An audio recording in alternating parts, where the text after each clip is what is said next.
Le chia, Salvia hispana accent aigu nica el, aliment du futur.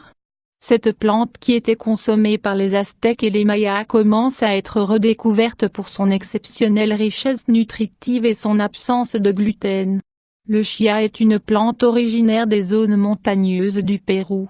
Chez les Aztèques et les Mayas il faisait partie de l'alimentation de base. Il était également utilisé comme offrande dans les rituels religieux. Cette plante que la colonisation espagnole a fait tomber dans l'oubli commence à être redécouverte pour son exceptionnelle richesse nutritive. Le chia ressemble aux graines de psyllium pour la taille et existe en deux couleurs, claire et foncée. En Amérique du Nord on peut se procurer un chia, de couleur blanche, disponible sous la marque commerciale Salba marque déposée. Il existe également du chia de couleur foncée. Il est aussi nutritif que le chia blanc, mais il est moins coûteux que le Salba marque déposée. La couleur varie en fonction de la provenance du chia.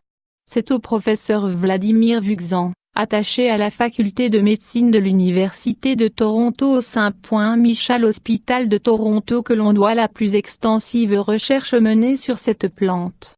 Cette étude, étalée sur une période de 15 ans a révélé que le chia contient plus de nutriments essentiels que bien des aliments réputés.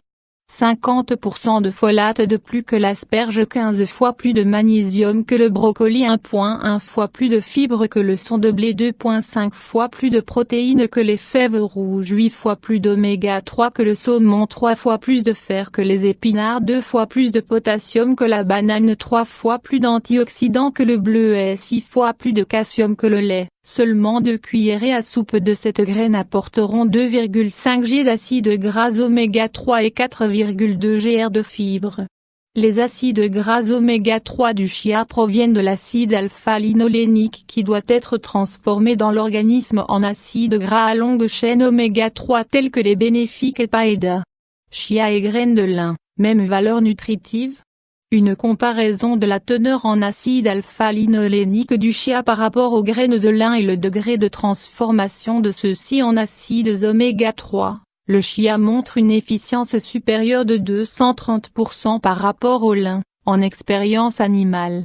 Cette nette différence serait imputable à la grande richesse du chia en antioxydants. La meilleure efficacité du chia quant à la transformation des acides gras par rapport au lin peut être liée au processus de digestion des lipides. De plus, aucun des facteurs toxiques du lin ni aucun autre n'ont été trouvés, ni dans la graine de chia, ni dans l'huile qui en est extraite. Les graines de lin possèdent des qualités nutritives indéniables et peuvent être considérées comme un apport végétal en oméga 3 intéressant. Mais leur plus grand intérêt provient probablement de leur très grande richesse en lignanes, des composés phénoliques dont certains présentent la particularité d'avoir des caractéristiques communes avec les hormones sexuelles, leur permettant de se lier aux récepteurs d'œstrogènes. On les qualifie de phytoestrogènes. Ils peuvent également être qualifiés d'antioxydants. Autre qualité du chia, le chia ne contient pas de gluten et il apporte une bonne quantité de vitamines du groupe B, de même que d'importantes quantités de calcium, magnésium, potassium, zinc et autres.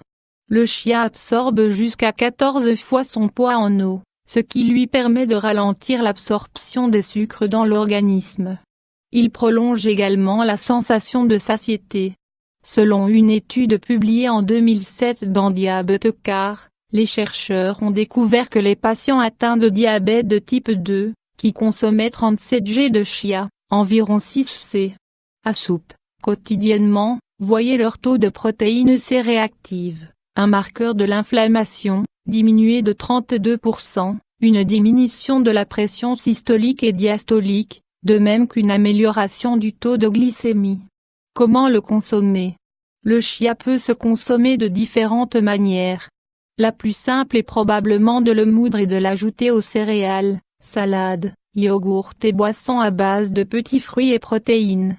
On peut également l'utiliser sous forme de farine pour préparer des galettes ou des biscuits.